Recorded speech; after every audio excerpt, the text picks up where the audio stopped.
Assalamu alaikum wa rahmatullahi ta'ala wa barakatuh. Welcome everybody to our first series of our The Art of Giving series that we'll be conducting throughout the month of Ramadan. We're excited for this. We have an amazing guest today, Sheikhana Dr. Tamara Gray, who's going to be kind of leading us off.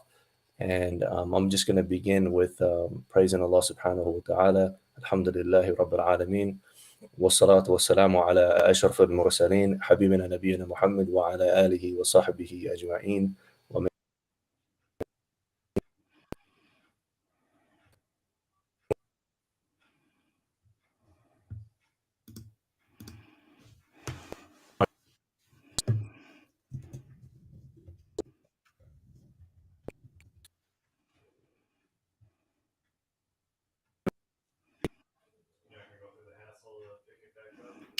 Okay, so Brother Musa, I think that your connection is choppy, so I'm just going to jump in here if you don't mind.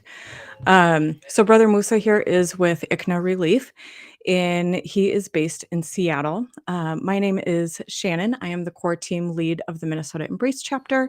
Embrace is a convert care organization with the mission to empower, integrate, and serve our Muslim convert community by providing social and educational spaces which encourage growth, shape their Islamic identity, and equip them with the knowledge they need for a lifetime journey.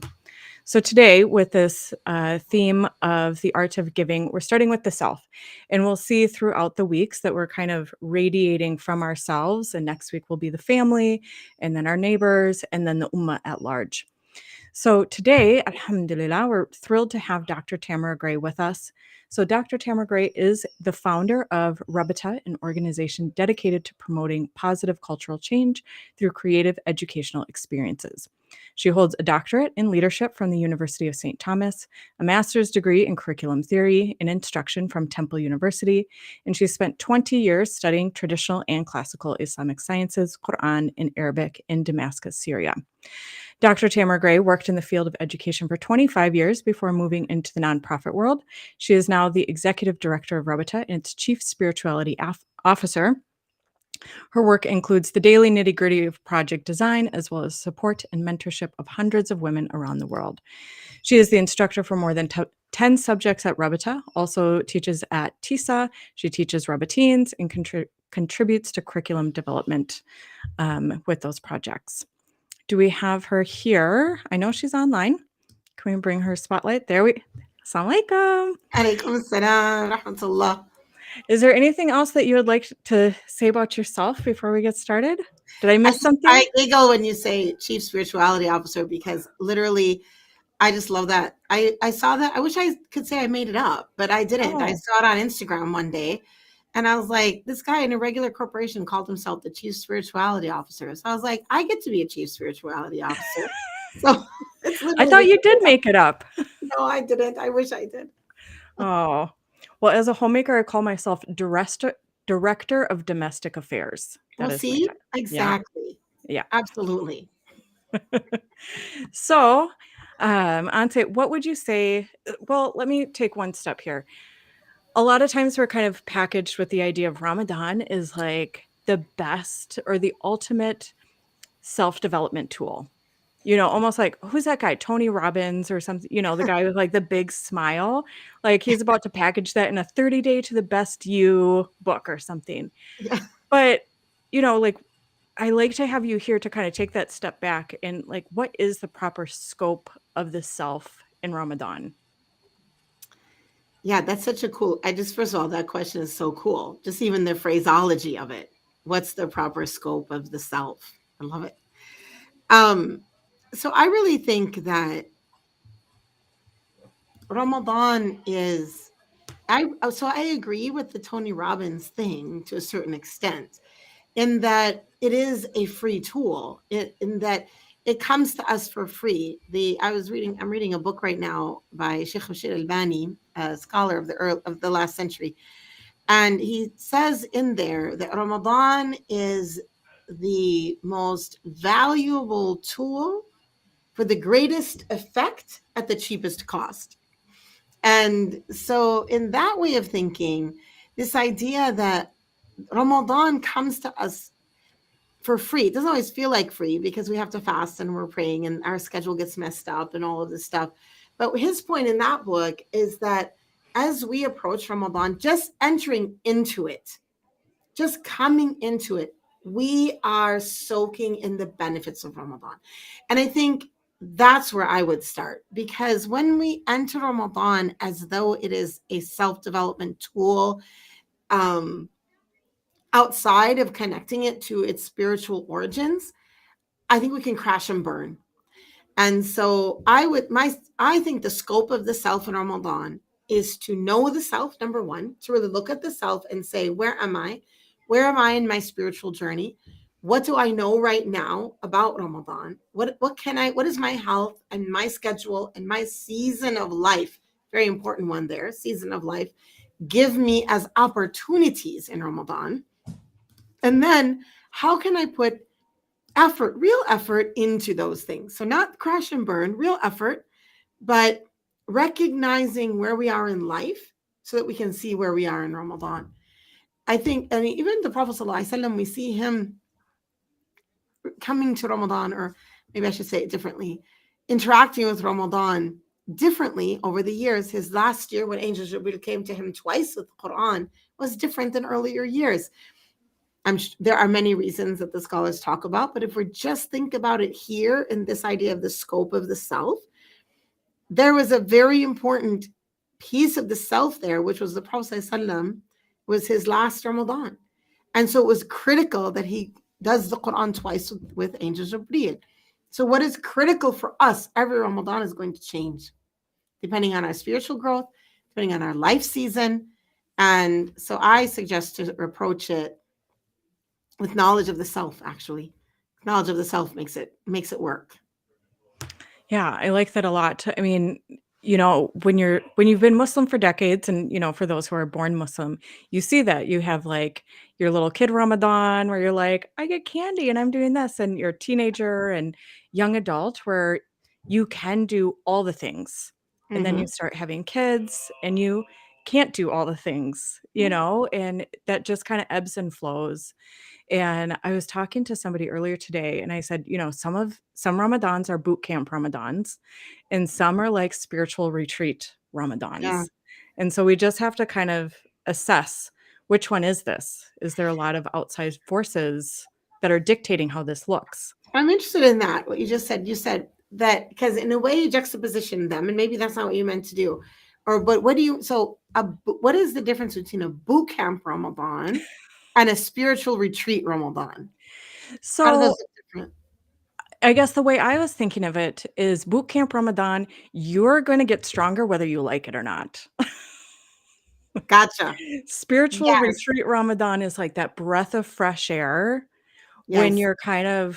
you're coming into this like battered and broken in a way, and that could be spiritually, that could be 100 different ways. But the sister I was talking to, she had all the, family that's like, because Easter's in Ramadan this year. So she Oh, has family that's coming to her and, pushing things. And she has family that have moved into her house and they're pushing against Ramadan inside her house. oh, And, yeah. so for her to hold on to her Islam this year, she's having to use a lot of strength to do that. So it felt like that's her boot camp Ramadan. Oh yeah, I totally understand now, because I totally hear that. And there is great reward there, but it's not going to feel like candles and it's that spiritual feeling. I get it. Yes, Yep. 100%. Yes. And I forgot to mention earlier, for those who are watching, we will have a Q&A session at the second half of this, so about 30 minutes in. So if you put your questions in there, we do have people who are collecting those and we can get those questions answered, inshallah. So kind of with this idea of nurturing ourselves, how do we give to ourselves in Ramadan without losing sight of that ultimate purpose? Of that, it's like we were saying, it's not just I'm going to be better for me. I'm improving myself for this connection. Like, how do we keep those two pieces together? SubhanAllah, when I first became a Muslim, it was a very long time ago, 1985. And before I became Muslim, I was interested in Buddhism. And I was interested in it because it had an element of tazkiyah. I mean, an element of working on the self. But I remember I went to the college Buddhist group, I don't know what, and listening to them talk, it was this self-care, self betterment, self, all this stuff just for the self. There wasn't for God. So I really see Islam as standing very strongly in the place of tazkiyah for Allah, like this thing where there's our intention, our works are by our intention. So one person can say, I'm not going to eat right now because I want to take care of my arteries. And another person can say, I'm not going to eat right now, even though I really feel like having a donut because it's for Allah subhanahu wa ta'ala. And even though my mother is driving me crazy, and even though my sister is teasing me, and even though whatever, for Allah. And so in that way, like this focusing the intention, when we can say, all this stuff I'm doing that's hard, all this stuff I'm doing that is new to me, especially for new Muslims. New, like it's new to not eat and drink all day. It's new to get your sleep all upside down and stay up until 11:30 praying and then get up for suhoor, eating a full breakfast at 4:30 a.m. when usually you don't have anything but coffee until 10, or like all new stuff. So embracing that new and getting curious about how is this affecting me when I'm doing this for Allah? Like, how do I make sure that everything I'm doing is for Allah? I always think about that group because to me, why am I doing something for myself for myself? I'll just give myself whatever it wants then. No, I want to do it for Allah so that myself can be better and I can experience my belief and relationship with Allah subhanahu wa ta'ala can be deepened and can grow. Yes. Yeah, Absolutely. I was a little bit, if you can maybe comment, just kind of, because I think what you just said was really connected to our first question and the sort of the scope of the self in Islam, and maybe talk a little bit about the position of tarbiyah and tazkiyah as it is in relationship to the self and God. How is it that um, maybe it's a little confusing, I think, for Muslims, especially new Muslims, and I think we may have a lot of folks who are tuning in who are new Muslims, um, with this idea of how do I benefit myself and at the same time strive to please Allah in the context of tazkiyah and tarbiyah. Well, so first of all, for me personally, the concept of tazkiyah and tarbiyah is really critical, is a critical part of our deen. That our religion, like we pray to please Allah. Like Allah has given us things to do, like pray 5 times a day, like Right. fast Ramadan. All of this is in obedience to Allah subhanahu wa ta'ala, but ultimately all of these things are good for us. And they all walk us on the path of personal development. I guess the way I would answer that question is I see these things as a scale. I see the hadith of Jibreel, Angel Gabriel, when he came to the Prophet ﷺ in that super cool hadith where he comes in the shape of a man who's been traveling, without the signs of travel on him. And he speaks to the Prophet ﷺ in front of the companions. And they're so confused. Like, why is he asking him questions and saying correct and all of this stuff? And that he speaks first about Islam. So our walk in our development, in our terbiyah. So terbiyah means to be upbrought. It means to grow. Tazkiyah means to purify, to rid the self of what is ugly. Ugly. I mean, what is not good, what is not pure, what is not pleasing to Allah. So he starts out, Angel Jibreel starts out asking the Prophet ﷺ about Islam. The Prophet ﷺ answers the 5 pillars of Islam. So on the path of tarbiyah and tazkiyah, we start here. We start with establishing our prayer, establishing our fast. And I don't think we should worry or stress about doing more than that until we've got our prayer established. I'm a person who wakes up for Fajr, period, end of story. I'm a person who knows how to pray and not feeling weird and uncomfortable about it. I remember when I first became Muslim, I didn't like to make wudu because it was I put my foot in the sink. And so in the very beginning, I didn't establish prayer because I didn't want to make wudu until finally I got to the point where, all right, I'm gonna just make wudu. And then I established it. So now I knew I was gonna pray. So once we fulfill that first level, then the next question Angel Gabriel asked the Prophet ﷺ was about Iman. Iman being, we should translate it as faith, but that's a deepening. That's when we start to go in. And that's, I say, we move to tazkiyah. So tarbiyah is going to train myself to pray and fast. Of course, there's other parts of tarbiyah as well, but just for the purpose of this question. And then in faith, we purify ourselves from all the things that are getting in the way of our belief, all the things that make our belief murky, that we don't have yaqeen, we don't have certainty. No, we work on getting to that certainty. And then as we move through there, and it takes many years to do that, we reach then the stage that he asked next, which was the stage of ihsan. The stage of ihsan is excellence. So we have an excellence in the earth. And that's where I want us to be as an ummah. I think that if we can as an ummah really follow these things, we will be in the right place. We'll be in the place where people are looking at us and saying, oh man, I wish I was born a Muslim. How do I join them? How do I become a Muslim? How can I be in that space of goodness, generosity, kindness, awesome closeness to Allah subhanahu wa ta'ala? So I think that's where I see the tazkiyah and the tarbiyah in moving us along on our path of faith. So would you say if those Thank you. building blocks are not there, that should be the primary focus of ourself? Because what I see sometimes when I'm talking with people is those things are not established, right? The salah is not established, but they're trying to reach for the heights of spirituality still in, at least when I'm seeing this, sometimes you end up with kind of funny results of what spirituality looks like, when those building blocks are not there. So if somebody is struggling with those, would you say that would be their primary focus in Ramadan? Yes, but I know that for some people they want to make it fun. So let me add a Yeah. little spice and glitter to that.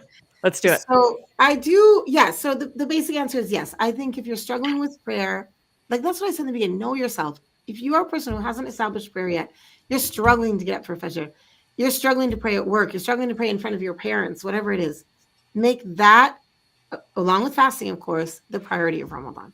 But make it fun. Get yourself some stickers. I'm a sticker gal. Get yourself some stickers and make a little thing where every time you get your prayer on time, you give yourself a sticker, and then buy yourself something really fun to eat after you reach a certain space. Or if it's like for some people, there's a real hope to reconnect that first connection. For converts, that when you first become Muslim, there's an opening of the heart.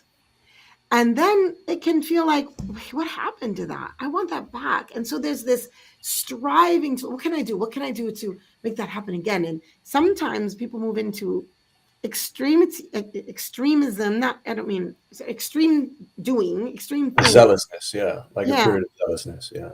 In one thing, and they become unbalanced. And so I just want to comfort, first of all, if I can just say that it's normal to enter into Islam and feel that opening of the heart.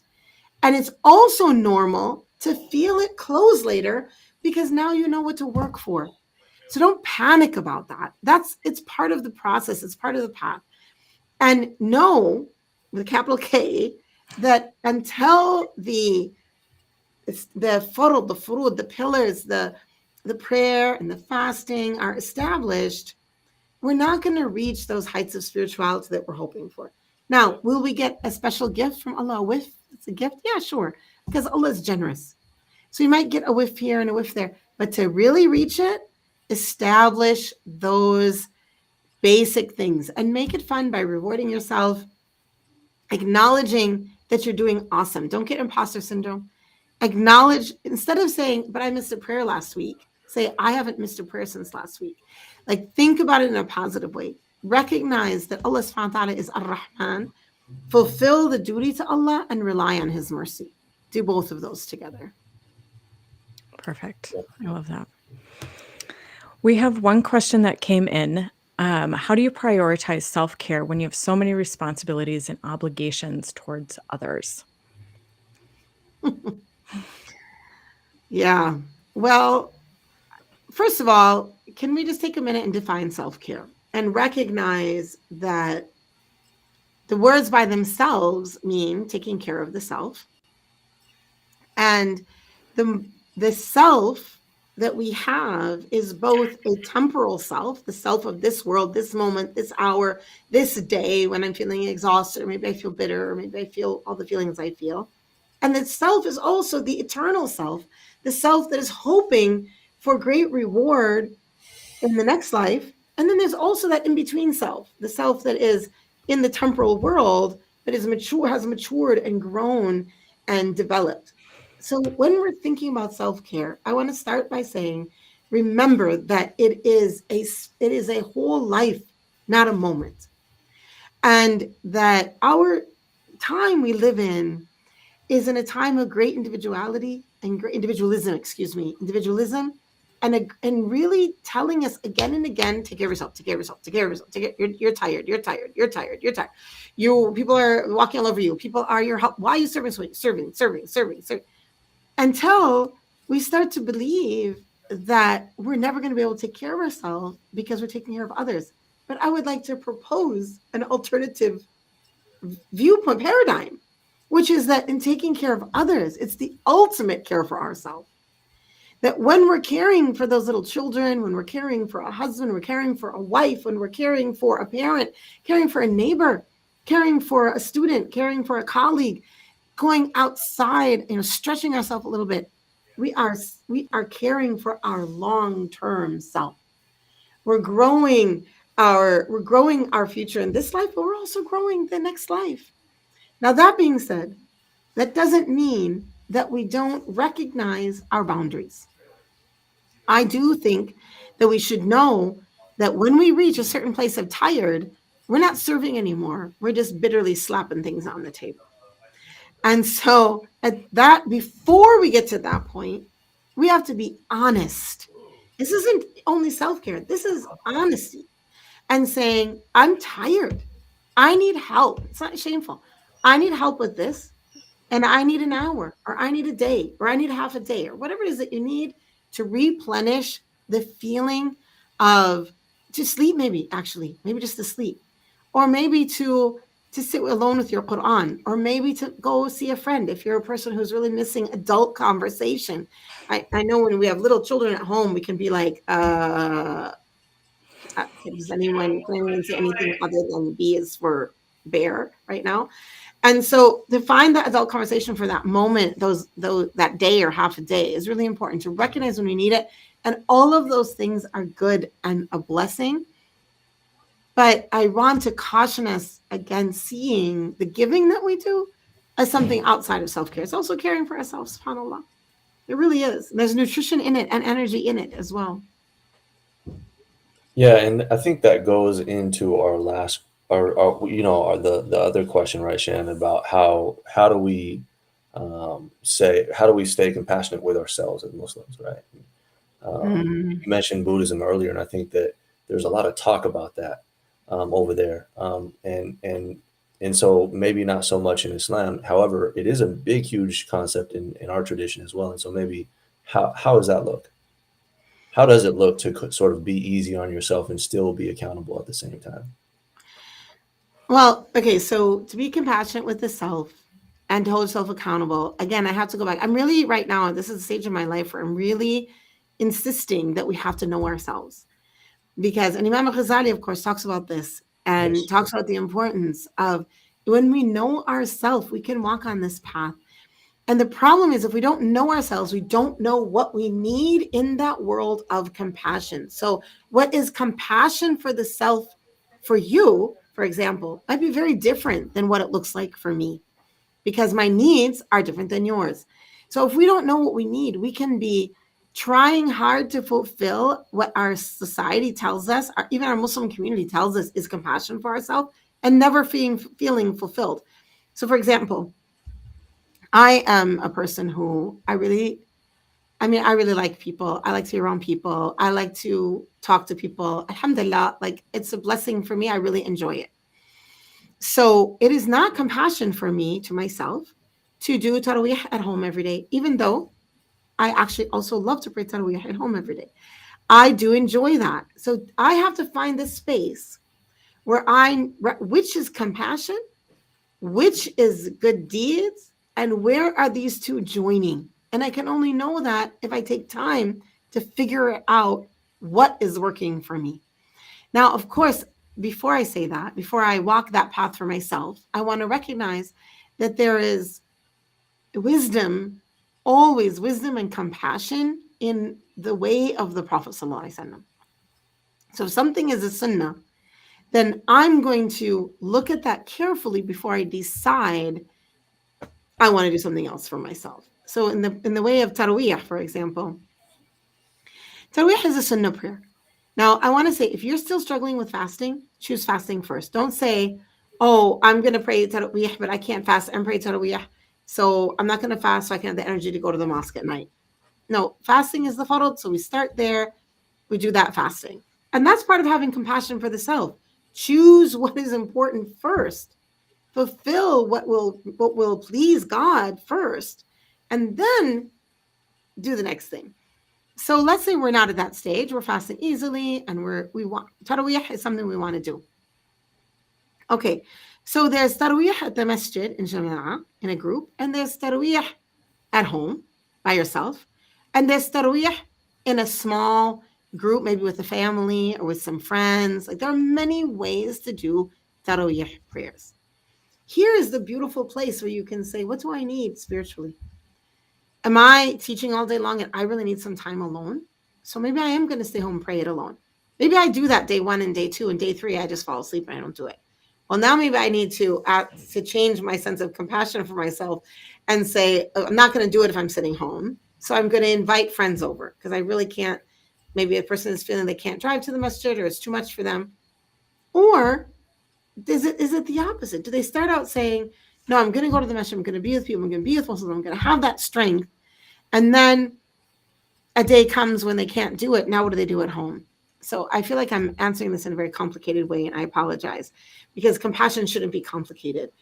But maybe I'm getting old. I feel like it's dangerous to have a pat answer for what is compassion. Like when we say, be kind to yourself, sister, don't ABC, we can be stopping her from exactly what she needs, but it's what you don't need. Like the person who's giving that advice, literally that's what they just can't handle. So right. I just really think it's important to sit in that space of understanding the self and taking advantage of this thing called sunnah, because there's khair in it. But we can do it in many different ways, not just tarawih, but that's an example. Yeah, I think I listened to a lecture that you gave regarding Qiyam al-Layl, and you were talking about the difference between the furud and the nawafil. And I think that when I have this question about self-compassion in my mind, the reason why I think that it's so important for Muslims specifically is because we tend to be very hard on ourselves spiritually, and excessively so. That zealousness that you brought up earlier, I think a lot of us take that and we really never know how to tone that down. And we sort of catastrophize in our mind that how can I ever possibly be a good Muslim? Because I'm not doing X, Y, and Z. And the truth is that for me, the secret of self-compassion is knowing my own limits and knowing that what draws me near to Allah and becoming beloved to Him as I want to be, it first begins with that first level, the furud, the arkan al-Islam, and just establishing that, and anything beyond that is within my capacity is just extra and drawing me near. But if I don't do those things, if I don't pray the rawatib, or I don't pray the sunan siyam, for example, I'm not a bad Muslim. Right. No. And that's compassion. And it's not just truth, it's compassion to the self and saying, I know that I'm still on the path as long as I'm establishing the furud, and I don't have to be like we have this word in America, super sheikh, right? But I do think that we fall victim a lot of sort of comparing ourselves to other people and holding ourselves to such a high level that we ultimately leads many people out of Islam. And I think all of us have experienced people who have left Islam feeling that I can never be good enough. And so why even try? I'll see. And I think it's about like giving credit where credit's due, of that piece of having compassion for yourself, of, these are areas where I have room for growth, but these are areas where I'm showing up in things that might be hard for me, or things where I have grown in a big way. I know when I first came to Islam, like, people said, it's Ramadan, so you worship more. And I'm like, what does that look like? And there's certain things where I just really needed it spelled out for me. Mhm. And I found this one, like, checklist online, and some people are into checklists, some people aren't. What it felt like to me was this menu, and I could choose, okay, these are the things that are accessible to me. In those early years, doing a khitma, that was not accessible. Right. Even in English, I was working full time, I was a student full time, I was a single mom, like, that just was not, that was going to be an area where, if I'm going to hold myself accountable to that, then I'm going to feel guilty at the end of the month. I didn't do this and I didn't do that. But there are other things on that menu that I can do these things, and they're a step up Mhm. from where I am. And I think it's always looking at that of, okay, here's where I am. Maybe I've even fallen back from last year or where I was 5 years ago, but what is the next step? And if we keep focusing on just like those small steps, that's where, we can hold ourselves accountable, and we can have that compassion of, like, pat yourself on the back. Alhamdulillah, I did this. Yeah. I added the sunnah prayers into my day, and inshallah that's going to continue for the next year. Yeah. But go ahead. All right. I'm sorry. I didn't mean to interrupt you. Please finish No, your sentence. I thought well, you. and just, like you guys were saying, of, sometimes we look at the rest of the Muslim community and we see how they're showing up, of how they're doing more in Ramadan. And it might not feel like those things are accessible to us. It might be more quiet at home things that are accessible to us. And that's no less valid, of taking that step forward. And I just that it's no less valid. Like, that's such an important sentence, because Ramadan. I was just talking about how Ramadan, when you enter it, you enter it. Like, you're in it, no matter what. It's, you can be putting in lots of the checklists. You can have all the things. But you could just be fasting only. Or what about the person who can't fast? She's not even fasting, but she's in Ramadan. She's benefiting from Ramadan just by being here, just by living in this time and being a believer. Like, literally, that's it right there. We're benefiting, and there's depth, and Wow. there's growth, and there's real beauty and, like, glitter mercy that comes down to us in this beautiful month. True. I love it. Can you expand? I've heard your glitter analogy before. Can you expand on that? Yes. So um so when we so this it comes from the Fatiha. Say Bismillah ar-Rahman ar-Rahim, Alhamdulillah. One of the Mufassirin, actually it's Fidil al-Quran, he says, when the believer hears Bismillah ar-Rahman ar-Rahim, so overwhelmed by the fact that Allah subhanahu wa ta'ala is so merciful, ar-Rahman and ar-Rahim, that the response is Alhamdulillah, Alhamdulillah, oh, Alhamdulillah. So when I first read that, I got this image, that the mercy of Allah subhanahu wa ta'ala is everywhere. It's so everywhere. And as a mom, we used to do glitter projects at home. So if you do a glitter project at home, you're done for. Like, that's it. You can put it on the table and put newspaper, and you can put newspaper under them and do everything, but it is all over you, and it's all over your carpet, and it's in your kid's hair, and it's literally at your in-laws' house, even though they live on the other side of town. And that's what it is. That's the analogy, that Allah's mercy is like glitter. You can't get away from it. Like, you can try. You can be like, oh, I didn't deserve it. Sorry, it's all over you. It's like the glitter of Allah's mercy is everywhere. And we want it, you don't want it, it's there. So just embrace it and just have that glitter and say, Alhamdulillahi Rabbil Alameen. I love it. So we have another question that came in. It said, how can I be self-confident in my deeds in the face of Allah? I always feel extremely low when I think that I am not worthy as a Muslim. You're worthy. That's not up to you. That's not up to you. You have a soul and you have a body, and Allah created you. It's not about. I mean, that's not. That's a trick of shaitan. And you can even have a trick of shaitan in Ramadan. By the way, when I became Muslim, my Malaysian roommates, God bless them, they said, "Listen, it was my first Ramadan." They said, "Listen, even though shaitan isn't going to be here, you're not going to be suddenly perfect." And I said, "Why not?" They said, because we're all very good students of shaitan. This young 20-year-old full of wisdom, mashallah. And so when you feel like you're not worthy as a Muslim, say, A'udhu billahi minash shaitanir rajim, and no, that is not up to you or me or anyone. You are worthy. Do you say, La ilaha illallah Muhammad Rasulullah? Allah subhanahu wa ta'ala created you. Allah subhanahu wa ta'ala created this beautiful self. Allah, I heard somebody say the other day, she's driving along the highway and seeing the beautiful savannas and overwhelmed by how beautiful they are. So think right now, and everyone who's listening, to think of a beautiful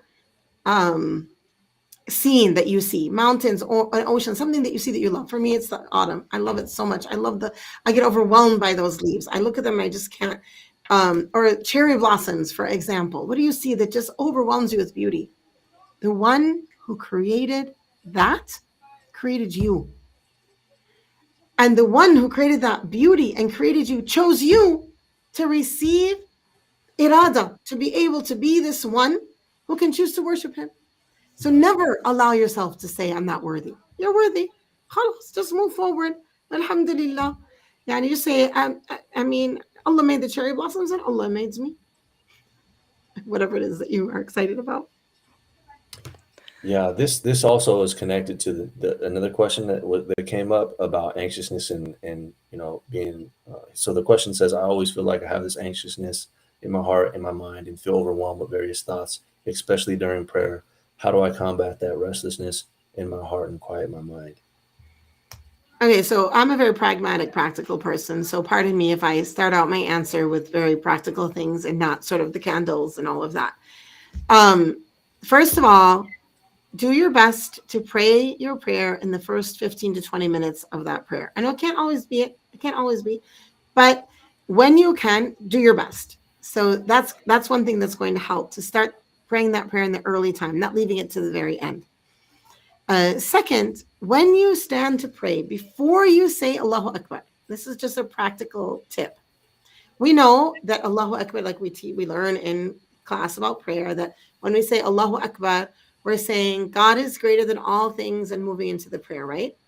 So before you do that in Arabic, just before you put your hands up, take a minute and look where you're standing and realize you're standing in a place that is facing the same direction as every other Muslim on the earth who happens to be praying at that time, and they'd be praying other prayers at that time, all around the world, all directed at the same direction. Your help, I just like to think of us being helped by the prayers of everyone. Like we are one ummah together. So we're like helping one another. And then remember that it's true. Allahu Akbar is true. So that when we say it, think about yourself moving from one room and one metaphorical room to the next. So you say, Allahu Akbar. I'm no longer in this space. Now I'm in the space between me and Allah, and all my worries, all of my thoughts, when they come, I'm just going to say, you're not welcome right now. Please leave. Just go right out. Don't stress about them. Let them go. And think about the Quran that you're saying. Now, I know when you don't speak Arabic, that's really tough. So I like learn the meanings of some of those short surahs, the word meaning. So when you say, Qul huwallahu ahad, you know that ahad, what does that mean? It means, unique or one, or so learn what those words are. So when you're saying them, you can think about them, or just think Allahu Akbar while you're reciting your Quran. Inshallah, it's really helpful. And I don't like to think of it as a fight. I like to think of it as a visit. Like it's something lovely. It's something there, and it's a loving, lovely thing that you're standing on this prayer carpet in this space, this beautiful space, where you are standing before the creator of the world. Also, have special prayer clothes. They talk about practical. Have something that smells good. That's like prayer clothes. Of course, for women, I always recommend this, but even for men, what is the thing you put on when you pray? What is the carpet you stand on when you pray? What is that space like? Have something that's unique so that it changes the environment itself, the smell itself, brings you out of wherever your brain is right now and brings you to that space. I like Yeah, and that. I would add too, just to say that I don't think many Muslims, and maybe you could just really briefly, because this is a huge topic, I know, um, and maybe you avoided this for a reason, but I think most Muslims don't understand sort of the stages of consciousness in Islam, and from the khawatir and the hawajis and the hadith al-nafs and the waswasa and the azm and the like. I mean, there's a whole process that's happening, right? And we're constantly having thoughts coming and going. Some that have some resonance, and some that just are just gone right away as they come. And this is completely normal. And I think that a lot of Muslims just think it's all the waswasa, and that's not the case. We have a whole thing that our ulama have taught us about. And so maybe just comment on how Muslims can maybe kind of understand that and capture, like you said, it's not necessarily always from shaitan, you know. It's just a thought, and we Yeah, manage it. I mean, certainly so. I guess, like you said, this is a very vast topic and a lot of vocabulary people aren't always used to. So I think that what I would say about that is that the human being in its own thoughts, even in the encouragement of the angels, in the nafs itself, and the different types of nafs, that is inside, and all of that, all of these things are growing and changing throughout our lives. And there are amazing, beautiful books and things we can study to help us on that path. But in sort of in those beginning stages when you're feeling worried about your prayer, also just don't, perfection is the enemy of good. So if you're trying to make it perfect, it's okay. It doesn't have to be perfect. It's a prayer. It's a prayer to Allah, the one who is Ar-Rahman Ar-Rahim, Al-Wudud. So Allahu stand and be there, be present at the best that you can. And next time you're going to be a little bit more present, inshallah. And I think too, sometimes that permeates throughout our lives. We study upon study upon study shows like our attention span is minuscule compared to what it used to be. And so we find ourselves, okay, I'm going to read a book. 2 pages in, we're like, I should go wash the dishes. 3 dishes in, I should Right. go. So I think we also need to recognize, is this just the prayer, or is this kind of a whole life thing for me that I need to work on? Yeah. Um, there's one book that I would highly suggest. It's not a Muslim author or anything, but just it's Cal Newport, I believe. But it's his book Deep Work. And he's talking about how we are Mm, always pulling for these small, easy things and changing topics and, checking email, then checking WhatsApp and whatever. And I think if we can align that piece of ourselves throughout our lives, that's going to show up in our prayer too. beautiful. Beautifully said. Yes, absolutely. That's such a good point. I mean, because if we're judging our prayer and fall in and judging it as falling short, but it looks like the rest of our life, it's just, why is it falling short then? It's just the rest. That's just how we're showing up everywhere. Exactly. So yeah, very, very good point. Excellent point. Yeah. SubhanAllah. Very How are nice. we doing on time? Can you say that again? I missed it. I was asking you how are we doing on time there, Shannon? Brother Daniel says we have 15 minutes. He's the man behind the Good. curtain. He's like the Wizard Mashallah. of Oz. He is, yeah. That's so cool. Mashallah. So, if anybody has any other questions, we just have about 15 minutes left. Anse, is there anything else that, you came into this and you're like, this is, if there's anything that I want people to know about this, this is it. Was there something that you had in mind? Well, because this is embrace, I'm thinking about that convert experience. And as I had a convert experience, I think about I think about the foreignness of Ramadan. And I guess what I would like to say is that in Ramadan, if you're a new Muslim, or even if you're a, getting older a little bit, maybe a toddler Muslim, 5, 6, 7 years, Ramadan it's a foreign thing. So it's okay. Like, it's okay to recognize that this is new. This is foreign. I don't mean foreign in another country, foreign to you, foreign to your experience. There's so much of it that is new. I've been Muslim for 37, 38 years. And my mother, I think this is the first Ramadan she didn't ask me, not even water. And part of the reason is because she doesn't live next door to me right now. She's a snowbird, so she's down south. God bless her. Like, and it's not disrespect. It's just such a foreign concept. Not even coffee, not even water. Like, really? And understanding what that is. And so instead of standing in the place of feeling like a foreigner to your own self, I want to recommend that in Ramadan, not just Eid, in Ramadan, you start building, you as in we, as in all of us, start building or build nostalgic corners of our hearts and heads. What do I mean by that? In our childhood, all of us in our childhood have nostalgic corners. Those are the smells that when you smell them, you say, you have a memory, you have a feeling. You might not even know exactly what that is, but there's a feeling that comes in. We are missing many of those as Muslims when we go into Ramadan, because we don't have childhood memories in Ramadan. We don't have childhood memories in Eid. We don't have those smells of the food that our mother cooked, or that thing that our father did every first day of Ramadan.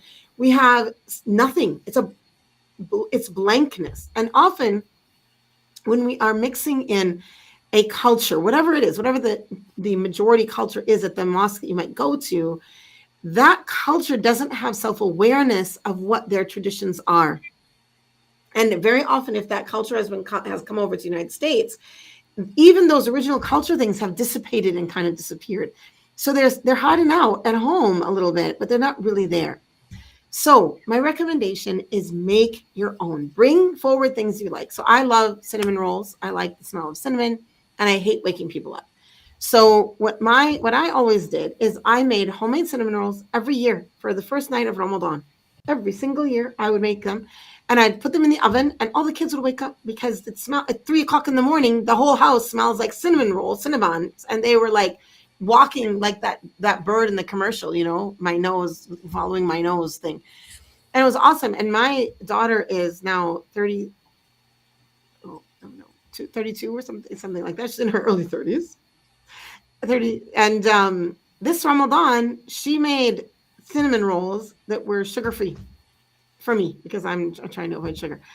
And she's like, we gotta do tradition, Mom. We gotta do tradition. We gotta do tradition. And I was like, wow, like I gave her nostalgia. Thank you, Mom. But I gave her something that she thinks now is a part, like Ramadan for her is smelling cinnamon rolls in the beginning of the month. And that might seem really silly. Like, why do we care about cinnamon rolls? No, it matters. We have to have the corners of nostalgia, whatever it is. It can be literally anything. It can be one thing I do every year. I didn't do it this year, but every other year I used to always buy all of the girls of the family new prayer clothes to pray in. I didn't do it this year because I had new ones from a couple months ago. But it's like a thing. I come to Ramadan and we're all expecting. And one year I didn't do it. My daughter was like, well, Mama, where's the new prayer clothes? So like that's also a thing. Like, what are you doing to build nostalgia for your Ramadan? Because it is yours. It belongs to you. And you don't have background. So recognize that and build it in food, in smells, in social gatherings. What were the things about Christmas, if you were a Christian before, that mattered to you? Don't be afraid to sit down and unpack that. What was it? Was it getting together with family? Was it gifts? Was it knowing what you're eating every year? Was it like, what was it that really mattered to you? And maybe there were some stressful things. Like every family has the stressful things. Leave those out. Don't bring those forward. Find the things that are positive and bring them forward. I care a lot about, I think food is really, I like food and I think it's fun. So I used to try every year to do something new with food. One year we did we did it every year, like every day of Eid, a different country's food. So we had Malaysian food, we had, Hmm. I can't remember what other countries it did at the time, but like, you know, like make it fun, and try to make it something not only for the kids. I want to underline that, because especially for women, and I suppose also for men, it's really, you're in this place where you're worried about those kids, and if you neglect yourself here in your own memories, you may find them having left the house and you don't have anything to do for yourself. Hmm. So even if you're doing your own Ramadan calendar, I at 56 years old, after 37 years of Ramadan, something like that, I have every year a Ramadan daftar, notebook. I have my Ramadan planner, my Ramadan stuff that I write, my stickers, my all that stuff. And it's part of my bringing my whole self to Ramadan. Now, part of that also in Ramadan is that when is deciding who those relationships are that you're going to spend time with. So again, for converts in Ramadan, where's the family? Like the family's not there. Their parents aren't there. Their sisters aren't there. They're not calling them and saying Happy Ramadan. Like this year, my father's wife sent me a message, Happy Ramadan, and I was like, wow, mashallah, that's pretty nice, you know. But we're not getting that same thing that the Muslims are. Like their whole phone is flooded with, sorry, the born Muslims are, they're flooded with messages, Happy Ramadan, everyone's calling them and everything else. And we're just like, yeah. So be the one who calls. You be the one who calls. Get Hmm. yourself a list of 15 converts and call them up. Call them up and tell them Happy Ramadan, Happy Ramadan, Happy Ramadan, with nothing else to say and no other agenda. And if they don't pick up because nobody answers the phone now, send them a voice message, or and then next a regular message. But like, give them a call. Hey, how are you doing? What are you planning to do this month? And choose a day to bring people over. Don't wait to be invited for iftar. Invite for iftar. Find places that are serving iftar and go and make those. Now, what is this for? To create corners of nostalgia. So this is what I do. So you say to yourself 10 years from now, well, this is how, like when you're invited to a panel and you say, well, what I do in Ramadan is, and you know what it is because you've created the corners of nostalgia. You have to be proactive about this. This is not going to be natural. It's not, and it doesn't. I really want to recommend, if you are married into a culture, that you go ahead and borrow from those, but choose some that represent your own culture, because when you get older, you're not going to feel as connected to the things you've borrowed from another culture.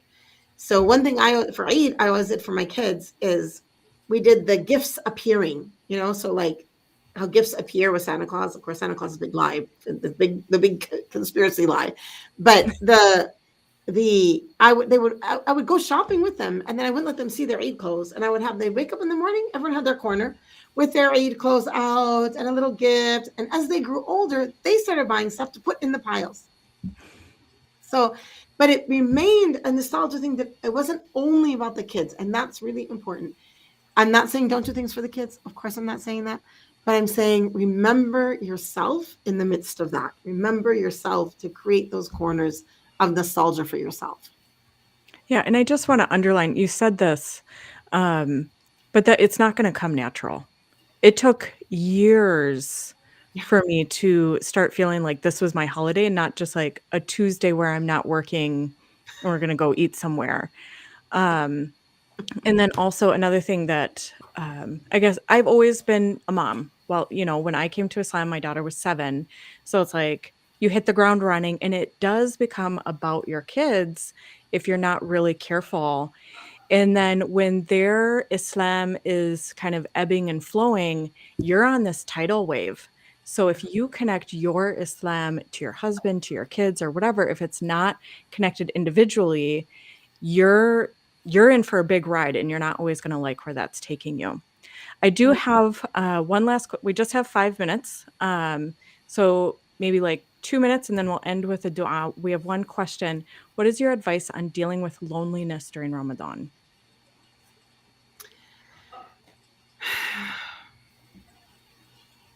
That's a big question to end with, just a Yeah. couple minutes, sorry. No, I mean, loneliness is a thing that is, it comes at different life stages for different reasons. So I think a quick answer to this is recognize what kind of loneliness you're dealing with. Is it a loneliness of faith where the people around you that you love are not at the level of faith you are? Find some friends that you can share your Ramadan with in another way as well. There's another kind of loneliness that is a craving for God that we don't really recognize. We feel like we're lonely, but actually what we really need is just to spend some time in dua. So if that's what it is, then spend some time talking to Allah. And then there's another kind of loneliness that is the FOMO loneliness of everyone has a family and I don't have a family.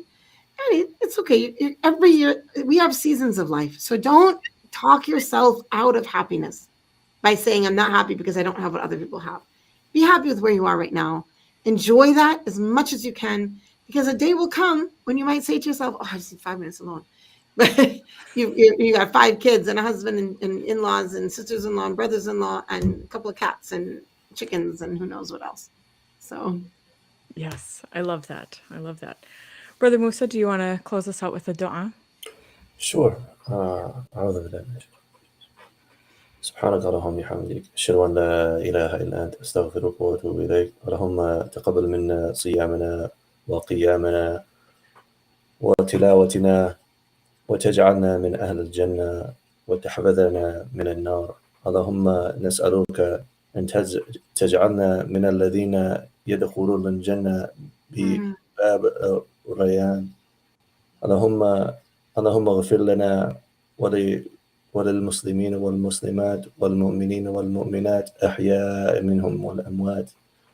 اللهم صل وسلم وبارك على سيدنا محمد وعلى آله وصحبه أجمعين. آمين يا رب العالمين. والسلام عليكم ورحمة الله وبركاته. جزاك الله خير يا شيخنا doctor. It's good to meet thank you. you. Yeah. Such a fun thing. Thank you so much. May everyone's Ramadan be awesome. Yeah, thank you for coming. السلام عليكم.